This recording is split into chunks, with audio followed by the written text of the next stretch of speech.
Bienvenidos a Corruptópolis, un podcast en el que diseccionamos la corrupción. Oye, yo creo que hoy más que nunca, además de que es un gusto saludarte, yo creo que hoy más que nunca, cuando venía hacia acá, reflexionaba en que estamos en un momento en México en que estamos más corruptópolis que nunca. O sea, cuando tú y yo hicimos este podcast hace 2 años, pues nuestra idea, ya 2 años. 2 años, sí. Nuestra idea era sí hablar sobre las circunstancias de corrupción y verlo como un fenómeno multifacético, con un lenguaje bidibim, pero las carambolas de 3 bandas o las teorías conspirativas donde el hilo rojo une a todo, se está viendo más corruptopolín que nunca. Y yo lo que traté de hacer, o sea, porque estaba organizando distintos temas que habíamos acordado tú y yo hablar el día de hoy, y lo que yo trataba de hacer era buscar cuál es el hilo conductor. Tu hilo rojo. Exactamente. Inserte meme del güey que está histérico planteándonos su red de vínculos con hilo rojo. Todo ese hilo rojo, red de vínculos, todo en un pizarrón de corcho y sujeto con chinchetas o con tachuelas. Qué bonita imagen. Ajá. Y el hilo conductor que yo encontré, que a muchos no les va a gustar y me van a acusar de vendido, es Estados Unidos. Es Estados Unidos cambiando su estrategia y dejando de tratar a ciertos fenómenos mexicanos como problemas separados. Repíteme eso, por favor, ¿cómo? Sí, Estados Unidos, creo que el hilo conductor de por qué estamos más corruptópolis que nunca en los últimos meses es porque ha cambiado la estrategia de Estados Unidos y se empieza a correr la cortina para que dejemos de ver el espectáculo y veamos al mago de Oz como lo que es. Una persona, en este caso a la gente que está en el poder, moviendo palancas y distrayéndonos con distintas cosas. Y entonces Estados Unidos ya no trata a ciertos fenómenos mexicanos por separado, como problemas separados. Me refiero a narcotráfico, a huachicol, a corrupción, a las campañas políticas, a las aduanas. Y creo que es algo que te va a gustar. Yo, del análisis que estoy haciendo hoy, veo que están integrados en una matriz de amenaza financiera, de seguridad nacional. Y la contraparte frente a ese enfoque, la forma en cómo estamos respondiendo, es una mezcla de soberanía, de palabrería jurídica, de la consejera jurídica, solo ella habla mal. Ajá, pero muy de abogado guisachero, ¿no? Muy leguleyo, de ustedes. Gente bonita, gente hermosa. Ándale, exacto. De la consejera jurídica más leal. De control de daño político, de narrativa. No, ya. Podemos cerrar la temporada con eso. De narrativa, de un manejo de calendario electoral, de yo nada más estoy estirando la liga para que podamos llegar. Y sobre todo, como ya lo dijimos en otro capítulo de su bonito programa, del show más visto de la comedia mexicana, La Mañanera. De propaganda, de Politische Propaganda. Politische Propaganda, 101, sí. Eso es lo que veo. ¿Por qué creo esto? A ver. Recordarás que cuando tú y yo platicábamos, yo he mencionado mucho el tema de Tamaulipas y el tema de Matamoros porque lo siento cercano. ¿Tamaulipas, mi amor? ¿Cómo? Mi Matamoros, Mi querido. Matamoros, querido. Así se va a llamar el episodio. Ándale, ya, queda claro.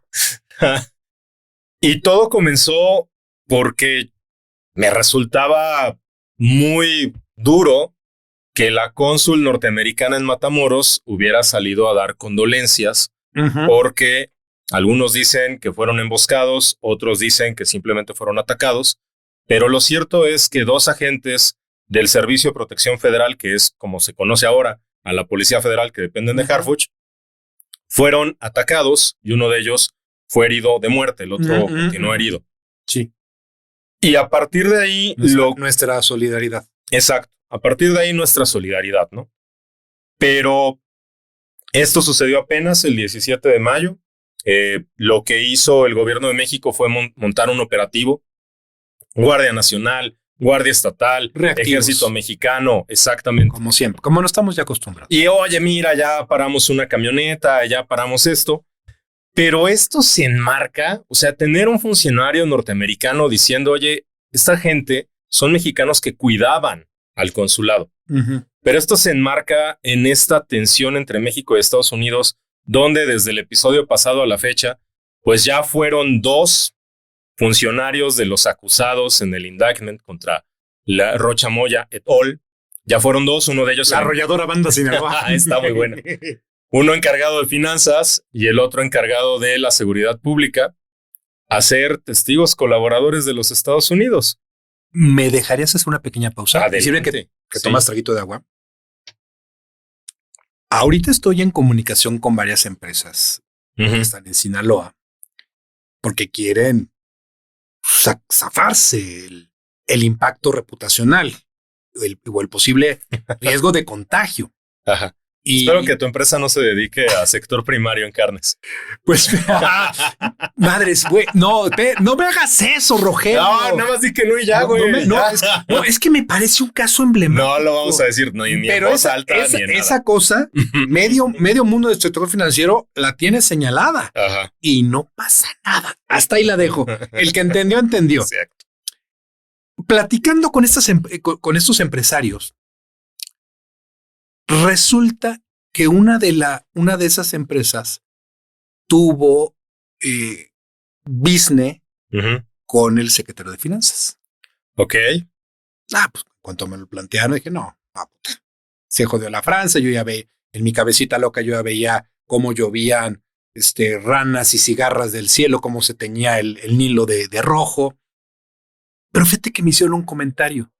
Es que este cuate, el de finanzas, se volvió por temas agro, si les entendí bien, se volvió multimillonario desde antes de entrar a la política. A la política. Y me voy a quedar con esta frase. Su historia está muy mal contada. Dije, no, espérense, eso cuénteselo a los gringos. A mí no. Qué bueno que ya fue. Pero me quedo con eso. Su historia fue muy mal contada.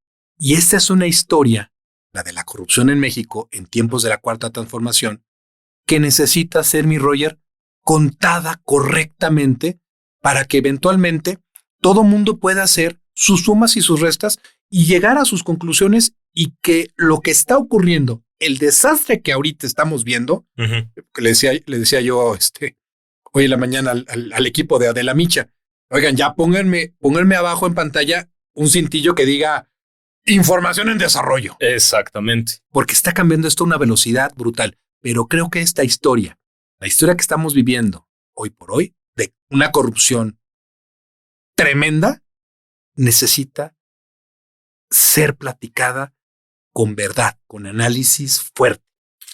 Es como bien dicen los americanos, you need to tally up. Necesitas ir haciendo tus marcas sobre la pared, llevando una cuenta de lo que va pasando, porque si no nos perdemos. Y déjame retomar lo que estaba señalando. Sí, por favor. O sea, al final del día, y lo dijimos, mientras la presidenta de la República diga pruebas en favor de Rocha Moya. Fue el que se acumula esta semana. y mientras haya un senador que tenga fuero, pues va a haber una serie de funcionarios que están implicados, que no sienten el mismo apapacho presidencial ni de la cúpula de quienes gobiernan, y entonces van a ir a colaborar porque pues de que lloren en mi casa, que lloren en la tuya. ¿Cómo te explico? Pues mejor que lloren en la tuya. Pero esta tensión creciente también va relacionada con la visita de Markwayne Mullin, ¿no? Que es el que sustituye a Kristen Noem, identificado con el ala dura de MAGA del Departamento de Seguridad Nacional, secretario, que sí vino y sí dijo, y después dijeron iba a venir Sarah Carter, que es la primera mujer en dirigir la Oficina de Política Nacional para el Control de Drogas. Ahí nomás. Funcionarios que han endurecido el discurso en contra de los cárteles mexicanos, pero la visita a Sarah Carter, al menos lo que se reportó hoy 20 de mayo, con un bonito eufemismo, continuamos coordinando el viaje. Ahí vemos, mija. Pero me regreso a Matamoros. Todavía no te regresas a Matamoros, porque esto que dices es letra chiquita. ¿Cómo fue cómo dices que dijeron? Dijeron, ¿seguimos? Se continúa coordinando el viaje. Ya cuando te meten 2 verbos. Sonaste a canción de Arjona. No, ¿qué pasó? Dios no es verbo, es sustantivo. Yo fui a la escuela. Al instituto, ¿cómo? Cúspide. Al cúspide. Toma nota nada más de este dato, mi Roger. El gobierno norteamericano se ha reunido con Maduro, con el régimen de Irán y con Cuba. Han estado físicamente incluso en sus países. Sí. Todo barre bien. Y de pronto, pum, perro, ahí te va la voladora. Que físicamente se tengan reuniones o virtualmente se tengan reuniones, no significa que los gringos no te van a aplicar la juvenil. No, claro que no. O sea, Diego. Nadie que conozca un poquito de Teddy Roosevelt va a pensar que se trasladó hasta Panamá nada más porque más sí. Que sí. ¿No? Regresan los micrófonos a Tamaulipas. Regresamos a mi Matamoros querido. Nosotros dijimos en el episodio pasado que era una carambola de 3 bandas. Sinaloa, Matamoros, cruzando y el puente, el Golden Gate, el puente dorado que une esto, era el Huachicol Fiscal. Tamaulipas lo gobierna Américo Villarreal. Américo Villarreal fue compañero senador de Rubén Rocha en 2018. Fue el coordinador de la campaña de Rubén Rocha para 2021. Después tiene elecciones Matamoros en 2022 y queda, Tamaulipas, y queda como gobernador. Dentro de la elección de Tamaulipas ya se le había dicho, ya se había denunciado, ya era un secreto a voces, que había muchos recursos del Huachicol Fiscal. Y entonces se te junta lo que dice la acusación contra Rocha Moya en Estados Unidos, que palabras más, palabras menos, el párrafo importante para mí es que está señalando que hubo una narcoelección. Y se junta con una campaña financiada con el dinero ilícito del Huachicol Fiscal, cuyo cerebro, Sergio Carmona, el rey del Huachicol, ¿qué le pasó? Ejecutado en San Pedro Garza, Nuevo León. No me diga. Pero su hermano, Julio César, ¿qué hizo? Quien estuvo a cargo de la aduana de Reynosa y permitió que pasaran todos los buques, nada más y nada menos solicitó la protección del gobierno norteamericano a cambio de entregar información sobre 2 cosas, sobre el tráfico de drogas y la financiación de campañas políticas. Y de esto estamos hablando, si mal no recuerdo, octubre de 2021, noviembre de 2021. Ok. Esto llamó la atención. Con quien se acercó Julio César Carmona fue con el FBI.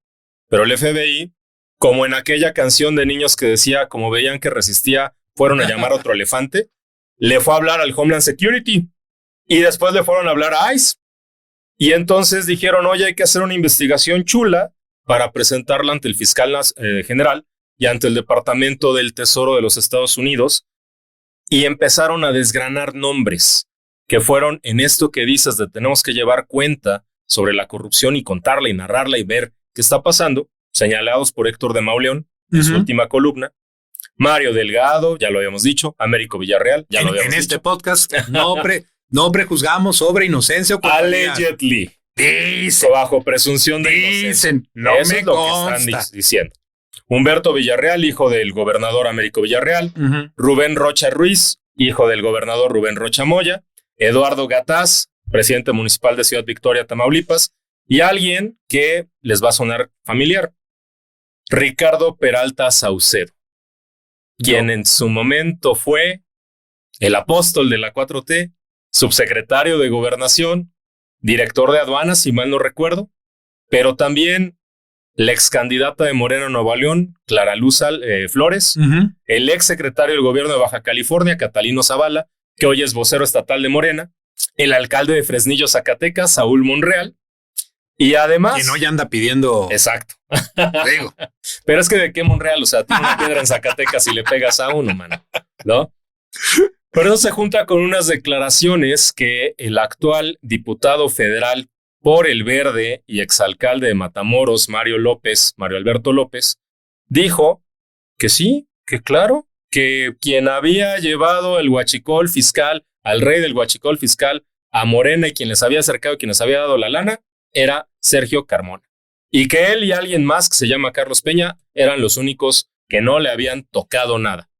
Pero además esto se junta, además, o sea, te lo juro que yo iba redactando, iba metiendo y me acordaba. Además esto se junta con los primos, que en realidad son hermanos, los contraalmirantes, Farías Laguna. ¿Es correcto? Con esto parece corrido de Fugaos. Es que te lo juro que es como como el corrido esta es la historia de dos amigos que venían de Mapimí. Uno de ellos dijo, Pablo, qué gusto de verte. Pedro, ¿cómo has estado? Uno de ellos dijo, no, yo voy a ir ahí a las autoridades a ver qué onda. Papacito chulo, prisión preventiva. Me coche poco. Prisión preventiva oficiosa por delincuencia organizada. Vente para acá. Y como es derecho penal del enemigo, vamos a reservar la carpeta y no vas a saber y se invierte todo. Y el otro, pues se va y termina en Argentina, donde, pues dice, en lugar de deportarlo. Qué mala puntería, de veras. Sí, es que te juro, o sea, ya. Y entonces es donde nosotros nos preguntamos, ¿qué va a hacer don Javier Milei? ¿Cooperar con Claudia Sheinbaum, que es del otro lado del espectro político? ¿O ponerse una vez más su gorrita de maga, como cuando fue a ver a Trump en el escudo de las Américas? Me ganaste la referencia. Está cantada. Está cantadísima. Se tiene que acostar en la cama que le tiende el imperio. Exactamente. Ay, sí soné muy 4T, perdón. No lo vuelvo a decir. No te preocupes. Yo ya te veo más guinda que antes. Para 600, a ver, dale, 600 mil millones de pesos del huachicol fiscal. Por supuesto que el contraalmirante Fernando Farías Laguna está feliz de irse a Estados Unidos y ser un testigo colaborador. Está pidiendo asilo político. Siempre que le alcance el tiempo. Exacto. Porque es una regla, para quien no conozca de esto, hay una regla de oro. Bueno, no hay una regla de oro. Hay una ruta de oro. Ajá. Tú tienes que llegar siendo de los primeros. Sí, claro. 1. 2. Tienes que demostrar que te constan los hechos. 3. Dado el caso, proveer la evidencia que validen esos hechos. 4. Pasar por el tamiz de el Departamento de Justicia. Uh-huh. Y se podría entender que pasar el filtro de un jurado y de un cross-examination. Exacto. Pero todo esto que les platico... Añadiría otra cosa. Por favor. Lo que tú vayas a aportar a la investigación sirva para ir por responsables que están en un grado más alto que el tuyo. Y gracias, tienes toda la razón. Los americanos tienen por política, no quiero una foto con detenidos y unas pacas de Aquilo. Exacto. Con unos Black Hawk en el fondo. No. Yo te voy a ofrecer, y ese es un programa de incentivos. Yo te ofrezco que conserves, entrecomillado, parte de tu vida, uh-huh. Le hace familia, le hace dinero, a cambio de que me entregues a la cabeza de la organización, o por lo menos a tu jefe inmediato. Exactamente, directo, ¿no? Que vayamos escalando, ¿no? Pero todo esto, mi querido amigo, todo esto tiene un gatillo de seguridad, que fue el primero, que llegues a tiempo. Sí, por supuesto, es una carrera porque es un juego de suma cero y es una carrera para que puedas delatar a los otros. Al ser un juego de suma cero es el ejemplo perfecto del dilema del prisionero. Si tú no estás 100% seguro que tus cómplices, que tus compas, que tus carnales y tus panas no van a colaborar, tu incentivo es ser el primero en colaborar, ser el primero en delatar, ser el primero en participar. Me rijo bajo la ley de la omertá. Sé que estamos rock solid. Exactamente. Me recuerdo esto me recuerda una escena de Fight Club, cuando le dicen la primera regla del club de la pelea. Y hay otra que le dicen, we're solid, sir. ¡A huevo! Pero si no es así. Pero le seguimos metiendo moronitas al caminito, ¿no? Para agarrar la referencia de Hansel y Gretel. Hoy, 20 de mayo de 2026, que estamos grabando, porque como tú muy bien dices, que le pides a la gente de Adela Micha, al staff, esto es información que se va revelando, y lo que nosotros dijimos en el episodio pasado, creo que duró 3 días, y bye, ¿no? Y viene una nueva vorágine. Simón. Hoy, 20 de mayo, Moody's recortó la calificación crediticia de la deuda soberana del Estado mexicano. Estamos a un escalón de perder el grado de inversión. Ya son 2 calificadoras que nos tienen en ese apartado. Y no pensamos que iba a ser tan rápido. No, pero también, o sea, hello. O sea, también. ¿Qué pasó a mi todo tierno? Tenemos medio la receta perfecta. Pero ¿cómo te atreves a decir eso, Rogelio, cuando... ¿Hay soberanía? Cuando derivado de todo este desgarriate, decías, el huachicol fiscal han sido ahorita 600 mil millones de dólares. Que no tiene punto de comparación con todo lo que llegaron a robar en la estafa maestra, los gobernadores priistas. Lo sobrepasa por muchísimo. Por mucho. ¿Cómo te atreves a decir que esta calificadora, cuál fue? Moody's. Que Moody's hizo esto cuando traemos el tema del huachicol. Ese ya se acabó, dijo el expresidente López Obrador. ¿Cómo se te ocurre decir esto cuando ya dijeron que el derrame petrolero que nos puso en jaque estaba controladísimo? ¿Cómo te atreves a decir que Moody's hace esta rebaja cuando la presidenta se ve obligada a pedirle al director general de Pemex que mejor se vaya a una oficinita de temas ecológicos? Ajá, y sube a un connotado experto en la materia, que yo creo que no sé cuál estaba más espantado, si ese cabrón o Arturo Herrera. Yo creo que ¿Cómo te atreves? Porque al final del día Arturo Herrera era cabeza y él es gente de Luz Helena, y lo que hicieron fue decir: oye, ¿te acuerdas que esto era empresa productiva del Estado? Pues ya no más. Esto es una centralización de facto de Pemex para que puedas obedecer a lo que dice la cabeza del sector, que es la secretaria de Energía. Que cuando fue 2024, insisto mucho en esto, todos veíamos a Luz Helena como próxima secretaria de Hacienda en el momento en el que se acabara el fusible de mi tocayo, ¿no? Pero además, ahí va otra más. Hoy,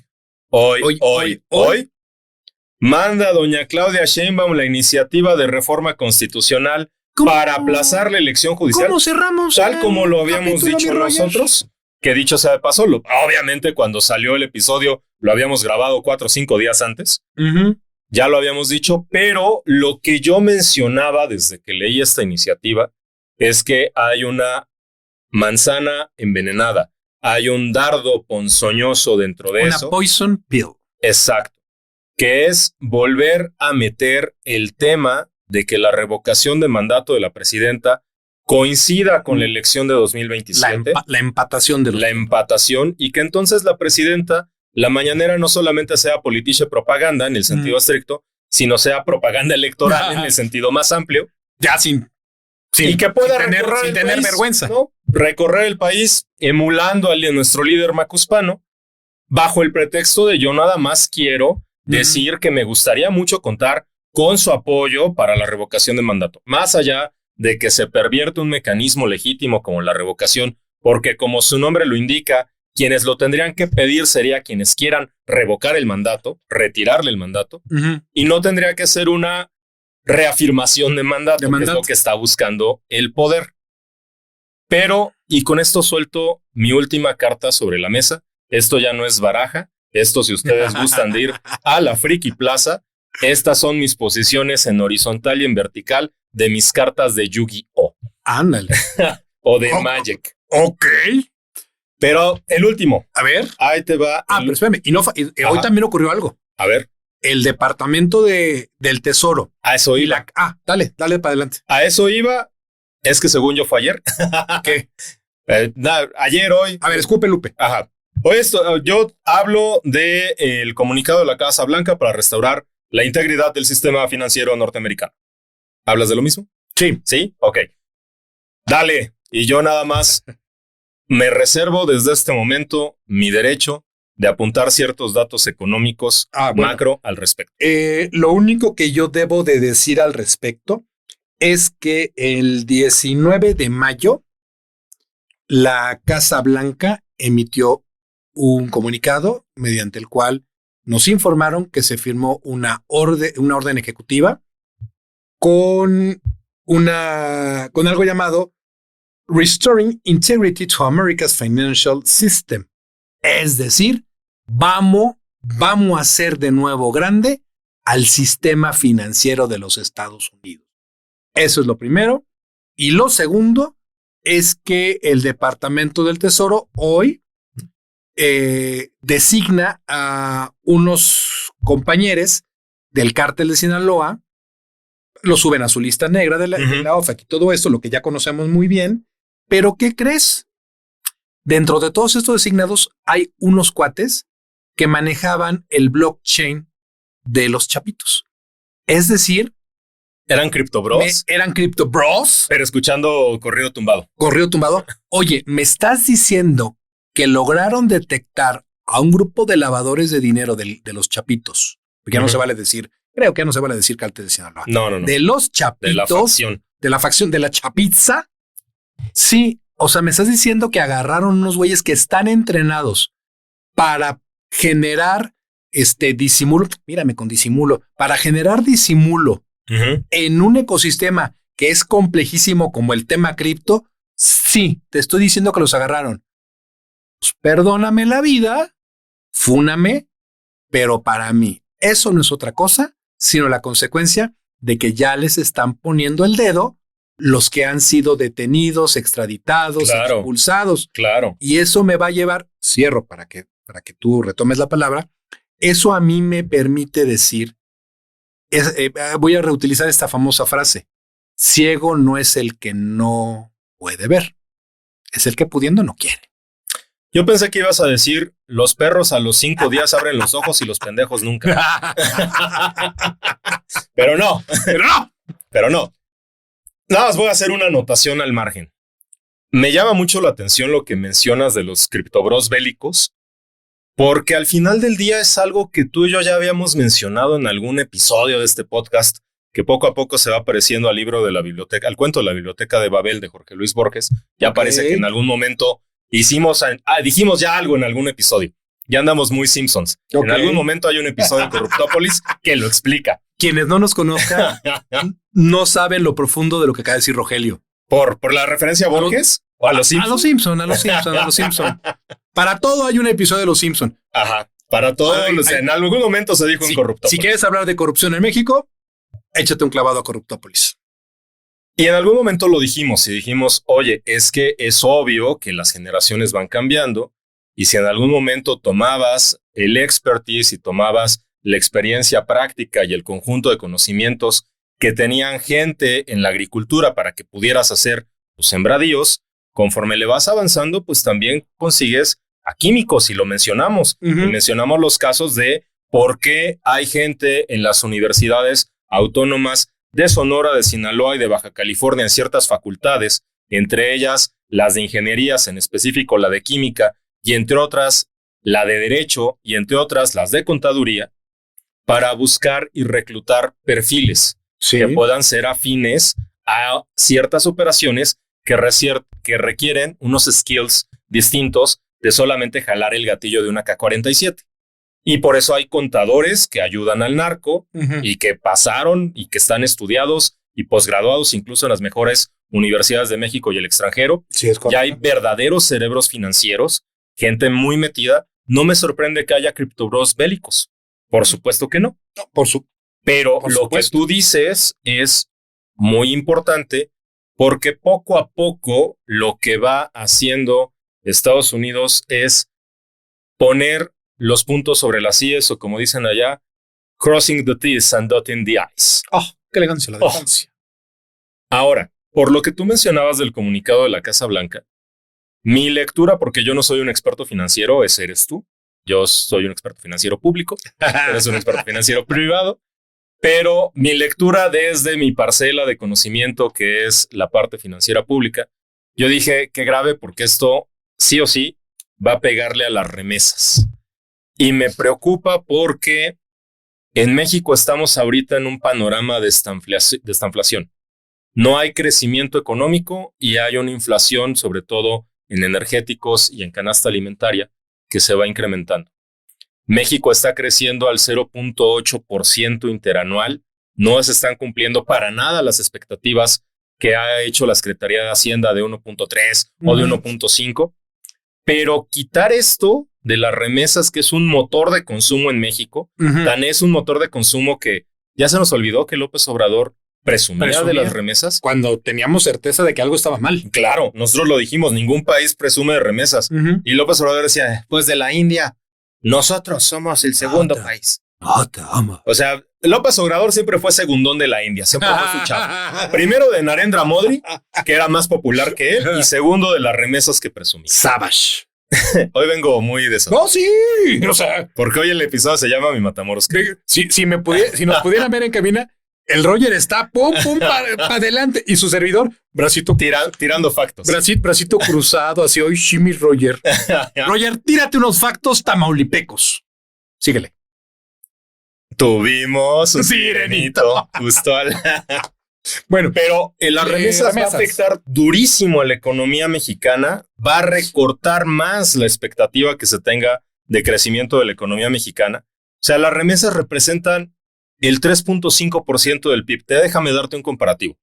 Si tú juntas toda la deuda que tiene cada una de las 32 entidades federativas, la deuda pública de cada estado es 3.5% del PIB.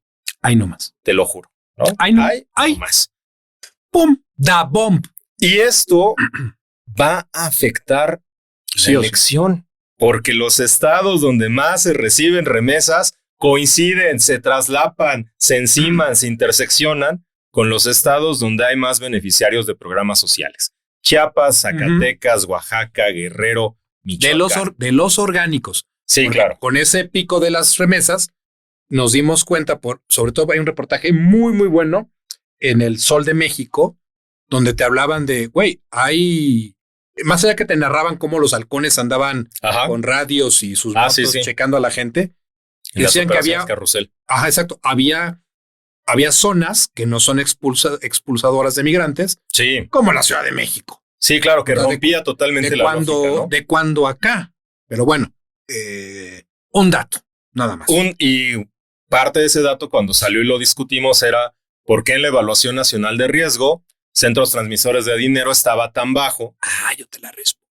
Venga, date. Pues porque date grasa. Chale. Señoras, señores, damita, caballero, el Roger hoy, híjole, me hubiera traído la botellita del whisky japonés para estar al tono con él, pero bueno. Hay una primera evaluación de riesgos que fue... ¿La bien hecha? La bien hecha. Ajá. Ya lo dijo el Roger todo. ¡Les digo! Rogelio, ¿qué te hicieron? ¿Con qué jabón te bañaste hoy? ¿Rosa Venus? Rigo Tobar Special. Ay, papaya, no me pegues.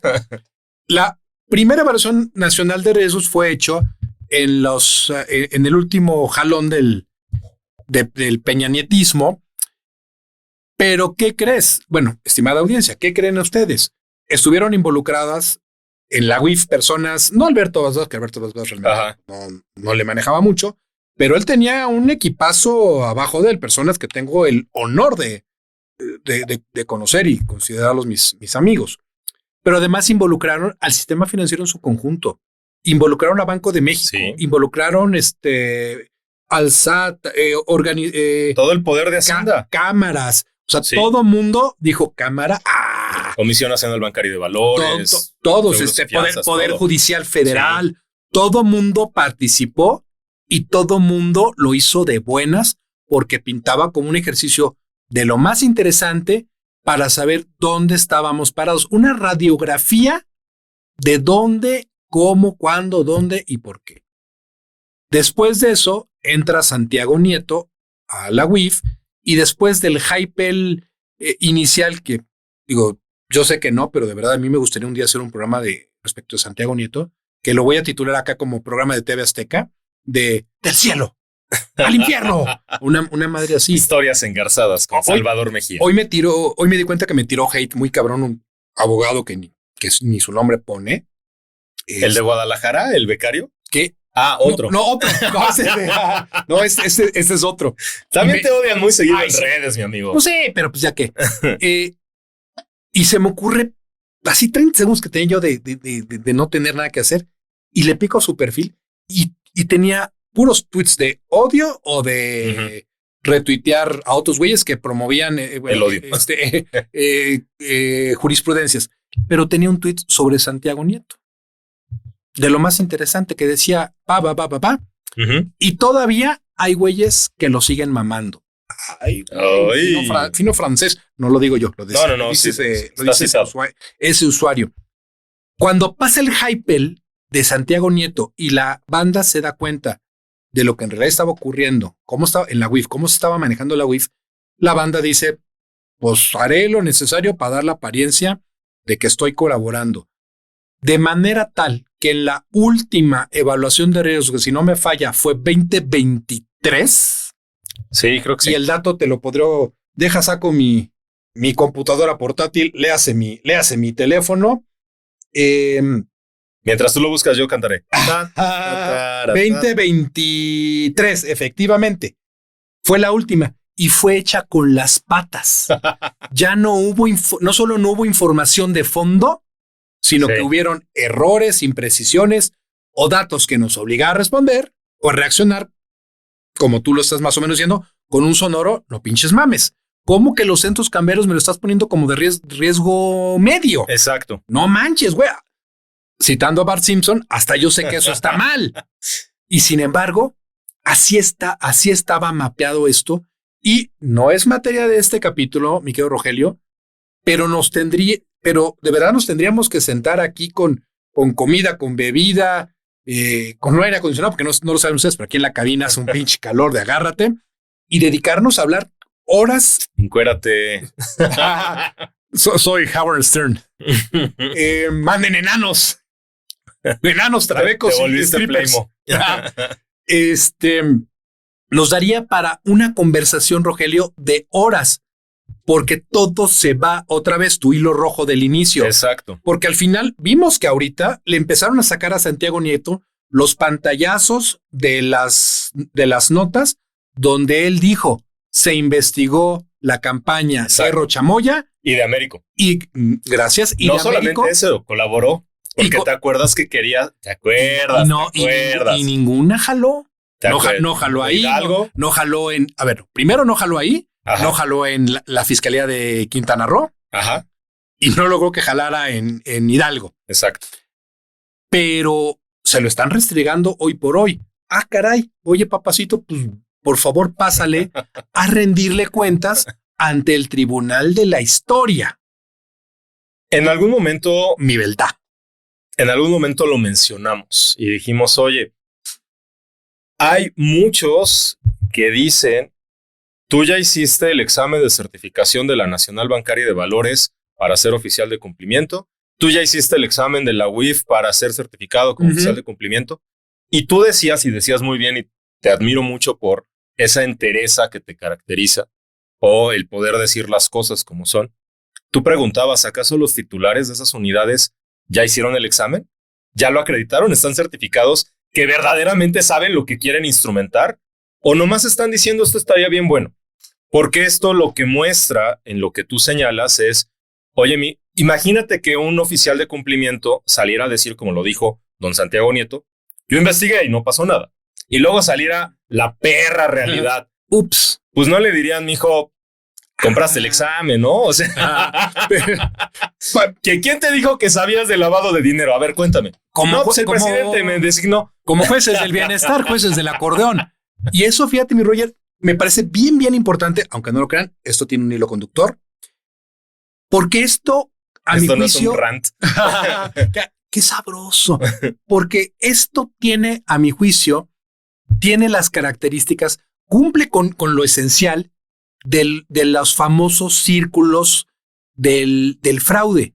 Un fraude, damas y caballeros, estudiado por lo que les va a decir un experto, una experta, y les va a platicar muchas cosas del fraude, pero me voy a quedar con una cosita. El fraude implica el ejecutar tus funciones, voy a poner un ejemplo, ya sea en gobierno o en una empresa, saltándote o la ley o la normatividad o las mejores prácticas. Y es solamente cuestión de tiempo para que esa dinámica que no cumple, que no acata lo que tú tienes que hacer tu día a día, solo es cuestión de tiempo para que truene y todo mundo se entere que estabas haciendo algo indebido. Yo les pongo a mis alumnos un ejemplo, es un ejemplo que puse para una clase de fraude. No soy experto en fraude, pero he vivido el fraude de manera personalísima en mi carrera profesional. Les puse un ejemplo. Si tú tuvieses como un experto, tú fueras llamado a una empresa y te dicen, sabemos que en esta área hay una fuga de dinero. No sabemos ni quién. El área son 2,000 carnales. Necesito que antes de las 2 de la tarde tú me digas qué tengo que hacer para aplicar la maniobra de narrow the search. De esos 5,000, bueno, hay 500. Necesito bajarlo a 250. Necesito que me lo digas antes de la comida. Cuando se lo planteo a mis alumnos, sacan ideas súper interesantes. Les aplaudo a todas y a todos, pero difícilmente, es más, creo que nunca nadie le ha atinado. Mandas llamar a RH, por favor, de esta área, dime quién no ha tomado vacaciones en los últimos 3 años o 2 años. Digo, todo depende de la empresa, ¿no? Y los que no han tomado vacaciones en los últimos 3 años, en ese momento RH les va a decir, oye, tú muy bien, traes la camiseta puesta, pero por políticas de gobernanza te asignamos tus vacaciones de inmediato y hasta, si quieres, ahí está tu bono, ahí está todo. Y esos empleados los vas a ver reaccionar con júbilo, los vas a ver reaccionar con un poco de extrañeza, o vas a verlos reaccionar con pánico. Y el pánico es lo que me importa. Esa es la bandera roja, porque ese empleado que se está brincando todas las políticas y procedimientos sabe que tiene, vamos a Carlos Salinas, sabe que es una mosca de la fruta, sabemos tiene un lifespan contado. Es que estaba prendido el fraude, la operación estaba prender los alfileres. ¿Y por qué se los quitaron? Ajá. El fraude está usualmente montado con alfileres. Si tú rompes, la persona no toma vacaciones, difícilmente las toma, a menos, por supuesto, que sea parte de una célula donde se puedan tapar unos a otros. Este caso, lo que estamos planteando, a mi juicio, cumple esos supuestos del fraude. Claro que iba a funcionar hasta el día que dejó de funcionar porque no pudieron mantener esta dinámica de autoprotección. Esto pasó por explicar evaluación nacional de riesgo, porque por hablábamos centros de cómo se les ocurrió centros cambiarios. ¿Por qué? Porque estamos hablando remesas, de lo que se aventó la Casa Blanca de sacar Así es. esta nueva estrategia para los bancos. Pero ojo, déjame, la voy a tomar y la voy a vincular otra vez con Tamaulipas. Una de las grandes broncas de esta nueva estrategia para los bancos gringos va a afectar, sí, a los migrantes, por supuesto, pero va a afectar muy cabrón a todos los negocios que estén en franja fronteriza. Mi Roger, ¿dónde está mi Matamoros querido? Por supuesto que en la franja fronteriza. En la mera zona de altísimo comercio. Te diré que incluso algunos le llaman cuna del cártel del Golfo. Por su pollo con ¿cómo se llamaba? Se me fue, Guerra. Juan N. Guerra. Con don Juan N. Guerra. Ahí le pones el Juan. A todo el mundo le digo don. Hasta el de los tacos. ¿Cuánto le debo, don? Entonces, claro que los va a afectar. Sí, las va a afectar por inercia, claro. Pero también los va a afectar porque en esta con esta orden ejecutiva para el tema de los bancos, tienes letra muy chiquita. Y una de las acciones es que va a haber un guidance por parte del Departamento del Tesoro para los bancos. Y dentro de ese guidance, si lo sabes leer, te vas a topar con que están colocando a la migración como un nuevo elemento de riesgo dentro de las matrices de riesgo.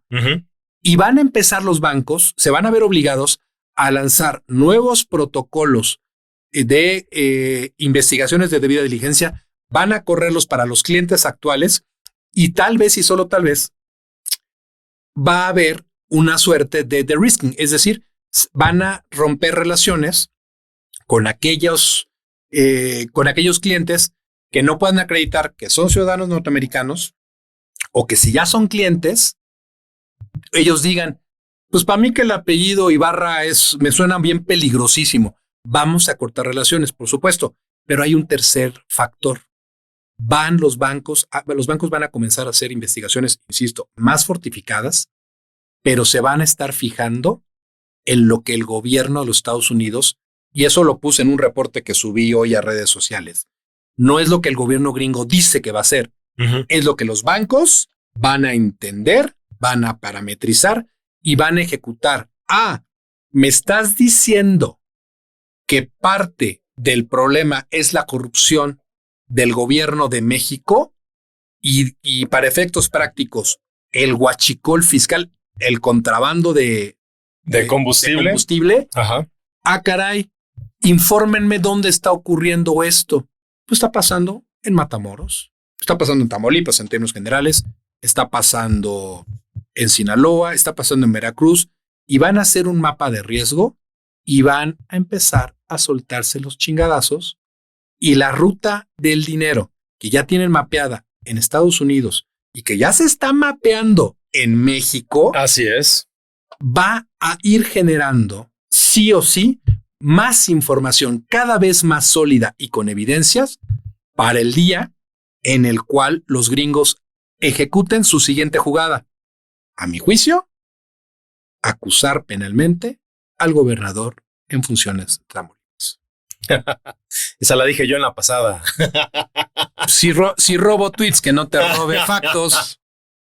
Efectivamente, no debemos olvidar que el tema de huachicol fiscal surge porque en las costas de Tamaulipas en marzo de 2024 se aseguró un barco llamado Challenge Procyon que cargaba 10 millones de litros de diésel de contrabando desde Texas. Ahí humildemente.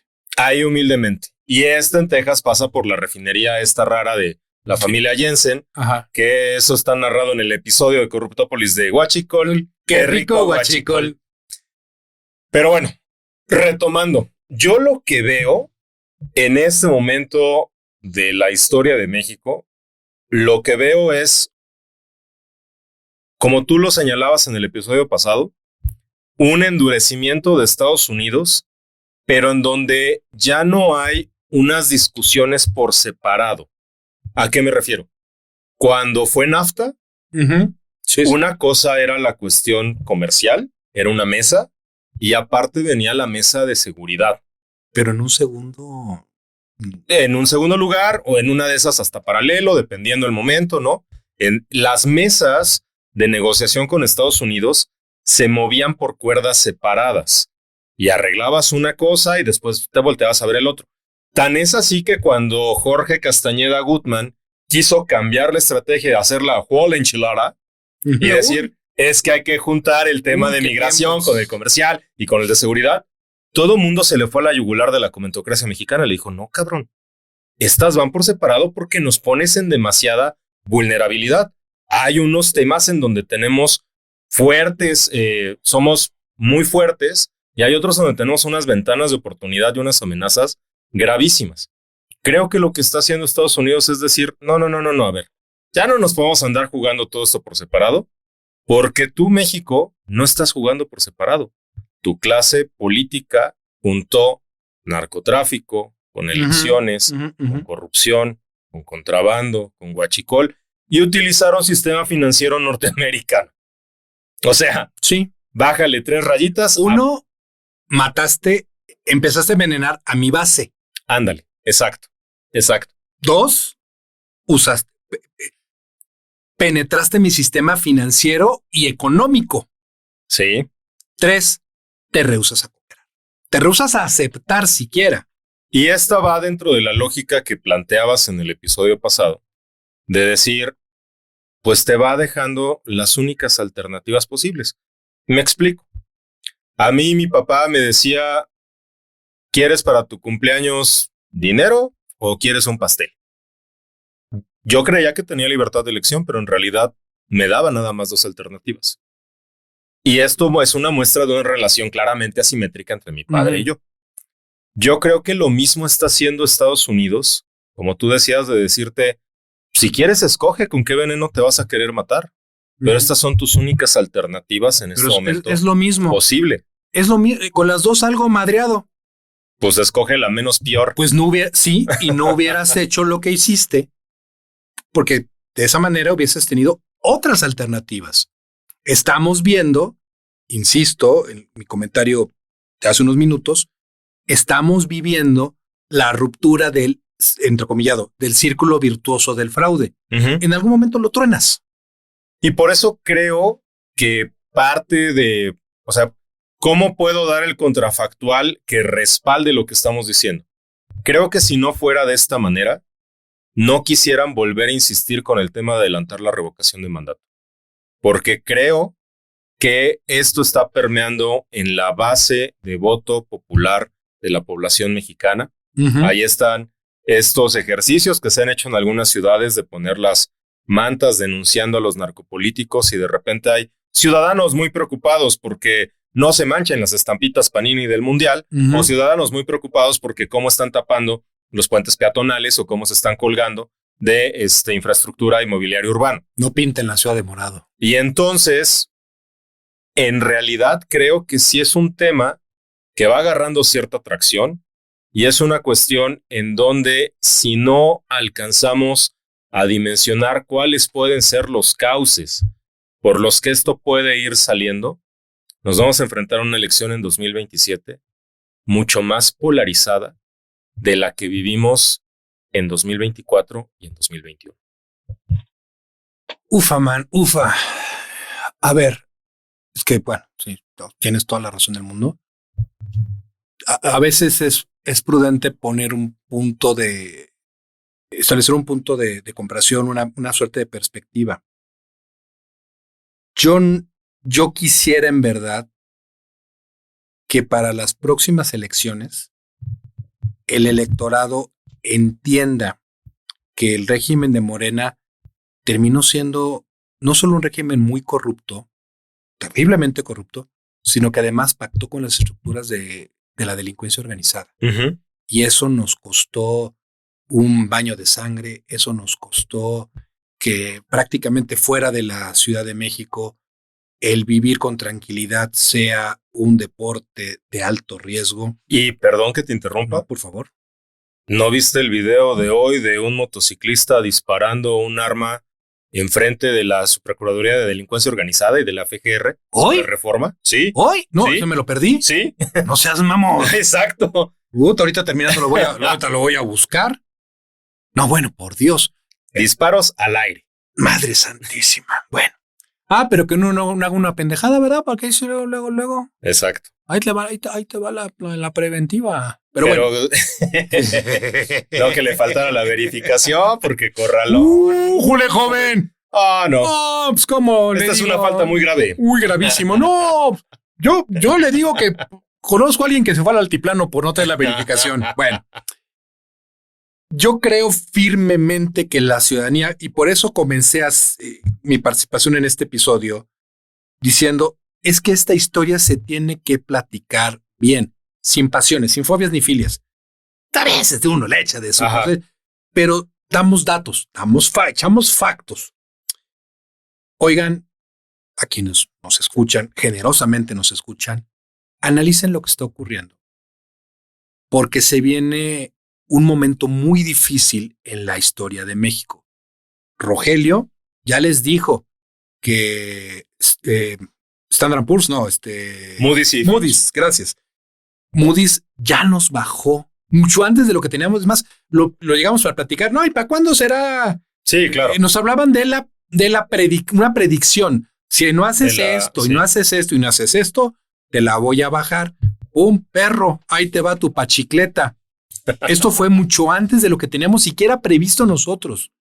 Hay una estructura jurídico y operacional en Estados Unidos para dar golpes de precisión a la delincuencia organizada, a los políticos que están atrás de ellos, y hay una línea de no retorno que va a ser, ya por fin la presidenta lo empezó a utilizar, yo creo que la presidenta ha de escuchar Corruptópolis, y se vienen las elecciones de noviembre. Exactamente. Ya tenemos ahorita a Rochamoya y amigos que le acompañan. Probablemente me costaría trabajo darme cuenta que no fue así. Antes de las elecciones intermedias, un mes antes, van a lanzar acusaciones contra cualquiera de los que han mencionado. Que si Américo Villarreal, que si a Mario Delgado. Difícilmente veo que toquen ahorita a Adán Augusto. Claro. Pero el panorama está ahí porque los americanos van a utilizar todo esto, sí, como una herramienta de control político, pero es que eso está agendado desde la campaña de Trump. Y segundo, pues que los gobiernos de Morena no están haciendo algo más o menos parecido, están utilizando las instituciones del Estado para captar más poder, para amedrentar a opositores, bla, bla, bla, bla. La gente, creo, Roger, tiene que sentarse a analizar que lo que estamos viendo en este momento no es sino la consecuencia natural de un exceso. Y déjame callarme diciendo lo siguiente. Es como ese famoso presidente municipal. No sé. Lallín. Ese merengue. ¿De dónde de Nayarit, es? De Bahía de Banderas o de... Ay, tal vez. O del muelle de San Oiga, Blas. robó. No recuerdo si era San Blas. San Blas, tal vez. San Blas, tal vez. ¿no? Oiga, ¿usted robó? Sí, robé, pero poquito, hijo de la Sí, chinga. pues está bien ser puerco, pero no trompudo. Pero no trompudo. Estamos viendo las consecuencias de un régimen que abusó, que destruyó, que manipuló y en este momento ya no sabe cómo salir de una trampa que este mismo régimen construyó, cebó y se metió en. A mí me cuesta muchísimo trabajo ser optimista ante todo lo que hemos platicado el día de hoy. Me cuesta trabajo pensar que va a haber un momento en donde la cúpula gobernante o la estructura gobernante diga tenemos que hacer cambio de raíz y tenemos que hacer un volantazo hacia la dirección contraria de la que vamos y empezar a corregir el rumbo y el camino. Yo escucho y leo una y otra vez esta famosa frase de le informan mal a la presidenta, asesoran mal a la presidenta, no le explican a la presidenta. Quien es presidente no está obligado a saber de todo, para eso tiene a su equipo que selecciona, o en algunos casos se los imponen. Pero creo que también ya estuvo bueno de continuar en esa narrativa. Nadie dijo del presidente Calderón, le explicaron mal la guerra contra el narco. La guerra contra el narco, todo el mundo dice, fue creación de Calderón. El error de 94, nadie dice, fue bronca de los secretarios de Hacienda de Ernesto Zedillo. Fue problema de Ernesto Zedillo. La crisis del temblor del 85 fue atribuida a Miguel de la Madrid. No fue atribuida a nadie más el colapso de las ciudades y la poca organización de la ayuda que se estuvo dando donde tuvo que intervenir la sociedad. Es decir, si tú volteas o si nosotros volteamos a ver el nivel de aceptación que tiene la presidenta Claudia Sheinbaum, está totalmente desligado de las acusaciones que tienen prominentes figuras de su partido político. Ya no me voy a meter a este tema en donde ya perdimos por completo desde 2018 la separación, no entre la iglesia y el Estado, pero muy similar, pero la separación entre ser presidente de la República y que le pregunten sobre su partido político. Lo perdimos totalmente en 2018, perdimos esa brújula y entonces vemos a una presidenta en funciones en las mañaneras hablar de lo que pasa en su partido político. Ya perdimos eso, ok. Pero lo que sí está divorciado en la opinión pública es la responsabilidad de lo que hacen los funcionarios de gobierno y lo que hace la presidenta. Yo sí creo que si empezamos a querer madurar estas ideas y a decir somos personas responsables que tienen que ser llamadas a cuentas porque para eso los elegimos como gobernantes, pues no podemos pasar por el de, oye, ¿quieres dirigir Pemex? Ay, pero nada más año y medio, porque me quiero regresar a mis actividades de no sé qué. ¿Quién puede comprar eso? La chingada, compadre, pues si quieres dirigir Tú Pemex dijiste el otro día, no mames, así no se le puede contestar a la presidenta. Pues claro que no. Y si te lo dijeron eso desde un inicio y tú dijiste, bueno, bueno, 20 años qué y mal medio. Está la presidenta. No, pues a la fregada, no me sirves. Y entre uno y otro, ¿cuál es peor? ¿O menos peor? Es peor la presidenta porque se muestra débil. El otro es un funcionario de tercer nivel. Pero yo sí creo que tenemos que abandonar ya este discurso de no le informan, no le explican, la asesoran mal, tal. Son errores atribuibles a la presidencia de la República. ¿De quién es la presidencia? De Claudia Sheinbaum. ¿Qué dijiste tú desde el inicio? Y para eso fue la presidenta más votada de la historia. ¿Cómo va a pasar a la historia? Exacto. Porque si me van a decir que la primera mujer en gobernar México tú has dicho, va a pasar a la historia como la que le explicaban mal, la que la asesoraba, pues entonces, ¿dónde está? O la que tapó actos de corrupción. Exactamente. Qué grave. Tenemos que empezar a ser responsables a nuestros gobernantes a nivel federal y a nivel local de sus decisiones. Y si escogen mal a su equipo, la responsabilidad es de ellos, porque por algo los escogieron. Y si ahora viene la consejera jurídica a querer enmendar la plana de lo que hizo cuando fue secretaria de Gobernación. Ay, no, eso amerita un capítulo. O sea, la transición de trabajo a gobernación, de gobernación al partido y del partido a la consejería y de la consejería a Liz Vilchis 2.0. Es como cuando Clara Brugada dice, se enojan de que pinte toda la ciudad de morado porque no me gasto el dinero en cosas vanas como mis antecesores. ¿Quién? ¿Claudia Sheinbaum? Andrés Manuel López Obrador. ¿Marcelo Ebrard? No, Mancera no, ese es Ese fue de otro equipo. No, pues yo digo, se refiere a Uruchurtu, ¿no? Digo, de los 70s. Vas a ver, a ¿no? Don Carlos Espinosa, Villarreal, prófugo de la justicia, ¿no? Más, píchenos la jugada, tantito, no mucho. Pero no los estamos haciendo responsables. O sea, Adán Augusto gobernó Tabasco y después dijo, fue mi secretario de Seguridad Pública, yo ni sabía. ¿Quién dice? En el caso de la Barra. ¿Quién dicen que fue mi secretario desde? ¿Quién? No, ni lo topo. No seas mamón. Y entonces, porque no podemos aceptar esta idea de no le explican a la presidenta, no la asesoran, cuando su padre político, cuando su líder moral y cuando su payino mágico dijo, todos los negocios se entera el presidente. Todos los actos de corrupción se entera el presidente y el presidente del ¿Cómo es que no sabían los otros? Sí, como dirán, siempre hay un tuit. Así es. El pez por su boca muere. Y si es peje lagarto, por sus chingaderas. O por sus hijos. Déjame cerrar este episodio con esta frase. Tira el facto. Rigo es amor. Papá. Brought to you by Pa Yay Yesh Productions.